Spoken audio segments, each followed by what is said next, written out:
Welcome back, everyone. This is part 2 of my standard tuning slide guitar series. In part 1, we talked about some different ways to replicate the classic open tuning sound in standard tuning, which I think is a very important thing to be able to do. But today we're going to completely abandon open tunings and strictly talk about some ways to approach standard tuning slide that are not bound in any way to the classic open-tuned blues tropes. This is where you can really start to reap the benefits of playing slide and standard, and potentially even forge your own path with it, because the possibilities are kind of endless.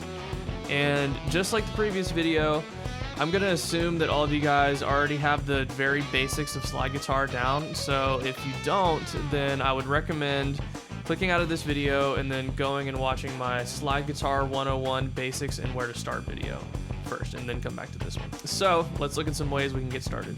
First, the most important thing to remember is that you already know standard tuning.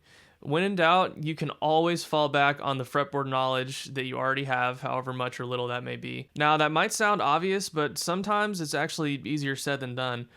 It can be really easy to get lost on the fretboard as soon as you put the slide on, because if you think about it, when you're playing guitar normally without slide, you're kind of looking at like sections of the fretboard at a time based on where your fingers are, and using that as kind of a reference point for where your scale shapes are going to land. But as soon as you put a slide on your finger, it's really easy to kind of get tunnel vision and just get sort of hyper focused on that one spot where the slide is.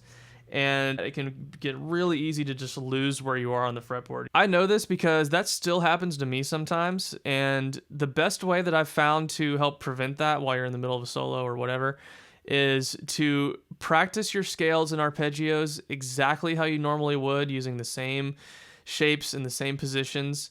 Just do it with the slide instead of with your fingers until it becomes muscle memory. You know, just practice them stepwise up and down the scale like you normally would. Like, you know, say it was an A major scale, instead of going.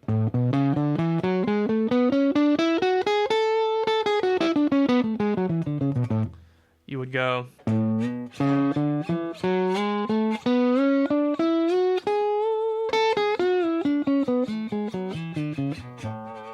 Or in whatever patterns you normally practice, like say you're doing your major scale in thirds, you know, same thing, A major scale, you would go.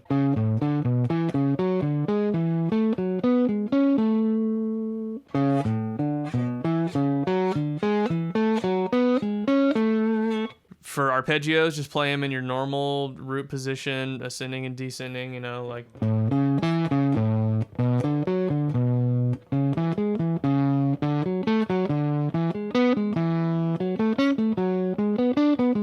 And then do it with the slide.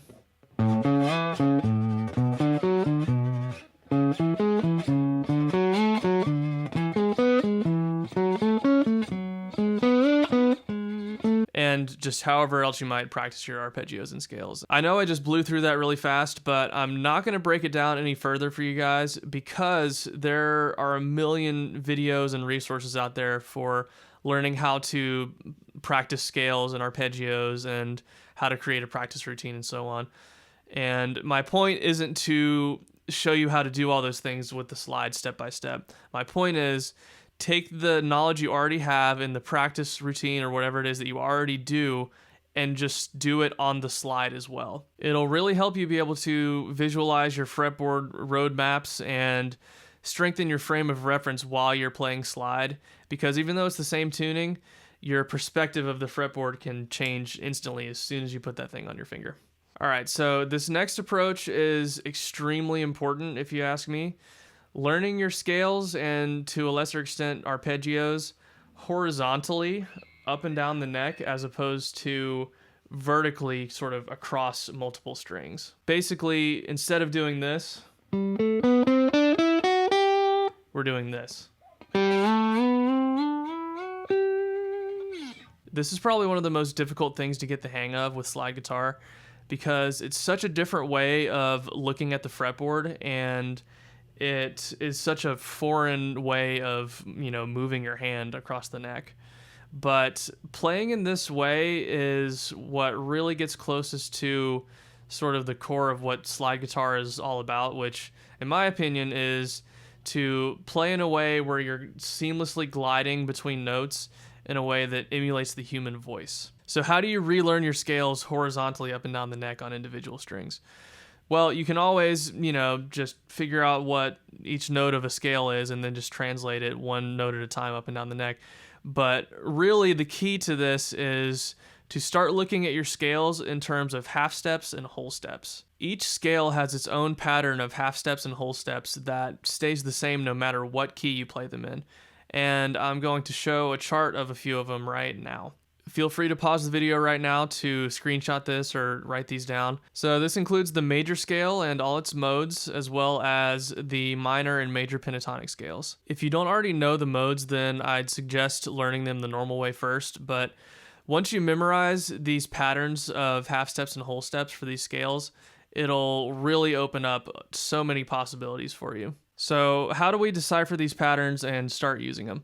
Well, first of all, we're going to start out without the slide. We're just going to use one finger, and say we wanted to play a G major scale only on the D string. So we know that our root note is on the D string 5th fret, so that's a G.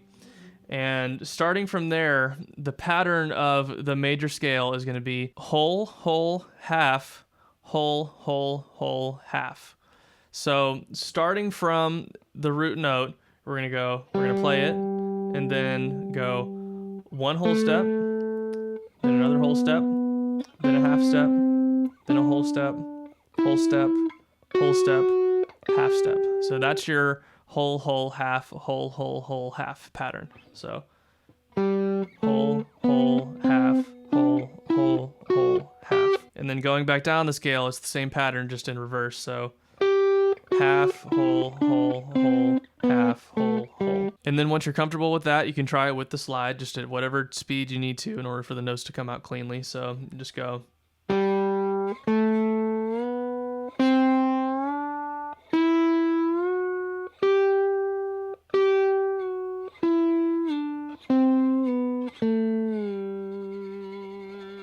Or say we wanted to play E Dorian on the B string. So we would find our root note, which is going to be B string 5th fret. And the pattern for Dorian is whole, half, whole, whole, whole, half, whole. So again, playing that without the slide, that's going to be.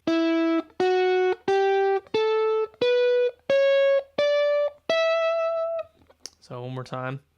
Whole, half, whole, whole, whole, half, whole. And then with the slide, that's going to look like.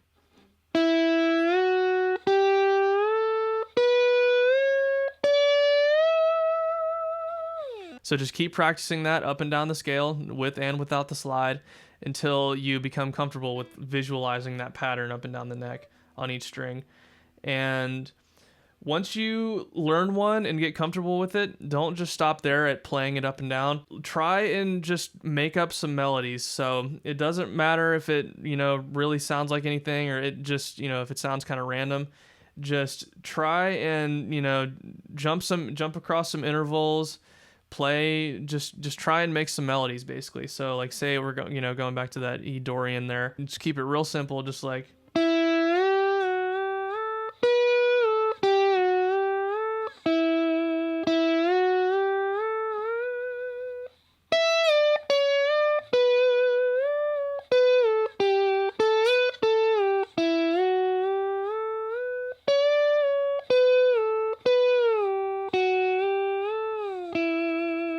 It doesn't matter if it sounds good at first, just start trying to come up with melodies and licks and lines within those patterns as soon as you can, because the sooner you can start trying to improvise within these patterns, the faster you'll get comfortable with them and start playing things that sound musical. And eventually, I think it's important to learn to recognize what actual intervals of each scale you're playing, whether it's like your perfect fourth or minor third or major sixth or whatever, because that's really when you can start to understand what it is you're actually playing and how it relates to the chord changes you're playing over. But that's getting into music theory, and that's for another day. And like I said, there are a million videos out there breaking down how to analyze scales and, basics of music theory. And if you don't already know any kind of theory, then I'm of the opinion that you should learn to play the stuff first, and once you have a good handle of it, then go and learn the music theory behind it. So I have one more scale related thing to show you guys. Similar to my previous video where I had an alternate version of the minor pentatonic scale for translating open E licks over to standard tuning. Well, this is a different alternate pentatonic scale that isn't necessarily for translating anything, but it's just a way of playing it that kind of lays out better on slide. It allows you to move up and down the scale more seamlessly, and it just kind of makes it so you're doing more sliding instead of, jumping across strings as much. So we're going to be playing the A minor pentatonic scale, and this alternate shape of it looks like this. First, without the slide.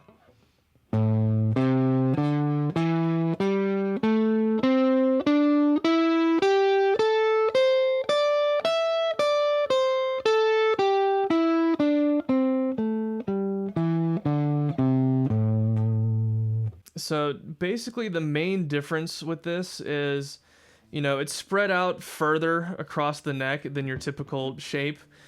And what that allows for is there's more instances where there are 3 notes on one string, and that just gives you more opportunities for sliding, basically. Because where in most situations this is kind of awkward to do on the slide, to go... This just ends up being smoother, and it just kind of sounds more natural to the slide right here. So here we go.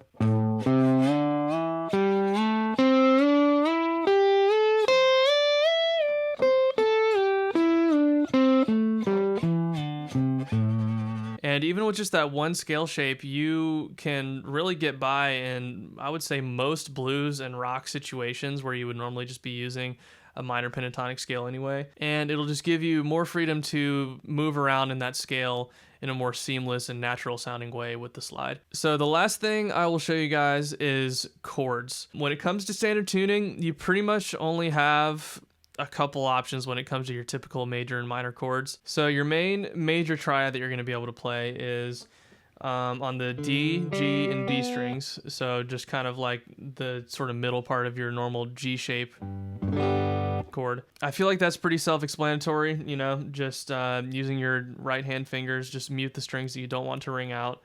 And with this inversion, so this is going to be a second inversion, meaning the 5th is the lowest note, then the root, then the major third. So the G string is going to be your root note, so this would be a D major, C major, G major, and so on. And then your minor triad that you're going to be able to play is on the top 3 strings, so your G, B, and E. So that's going to be a first inversion triad, so your minor third is the lowest note, then your 5th, then your root.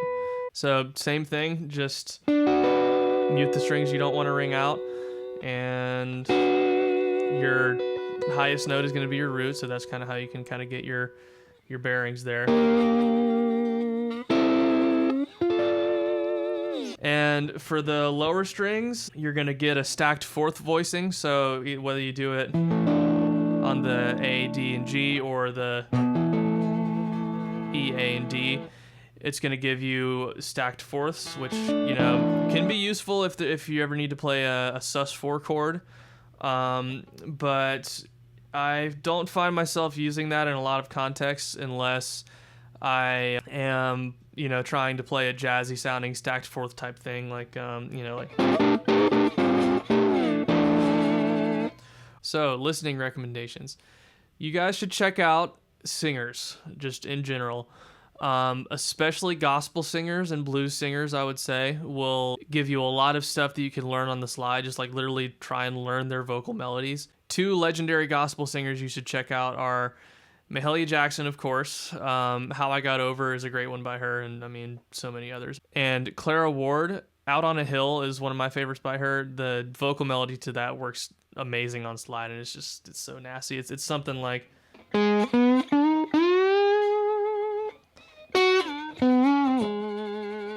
And then, of course, Derek Trucks. That's getting into pretty advanced stuff right there. But he is kind of the king of the single string, horizontal vocal sounding lines. A couple other guys in that same vein you can check out who are actually Sacred Steel lap steel players are Aubrey Gent and his son AJ Gent. If you listen to them, you can kind of hear where Derek Trucks got a lot of his influence from, because they do a lot of those same kind of lines. And like I said, AJ Gent also, I mean, go follow him on Instagram. Like he is an amazing player. He's so good. All right, guys, I think that about does it. I hope this video was helpful for you. And this won't be the last part of this standard tuning slide series. I know that in my previous video I said that it was going to be a 2-part thing, but I've decided that I'm just going to kind of keep going with it as I think of new topics to cover with this. I don't know exactly when the next one will be. I'm planning on doing some other video topics kind of in between. But yeah, just keep a lookout for my next video, and please like, comment, and subscribe. It'll help out the channel a lot. And let me know in the comments below if there's anything that you guys want me to cover that I haven't talked about yet. And until next time, keep sliding.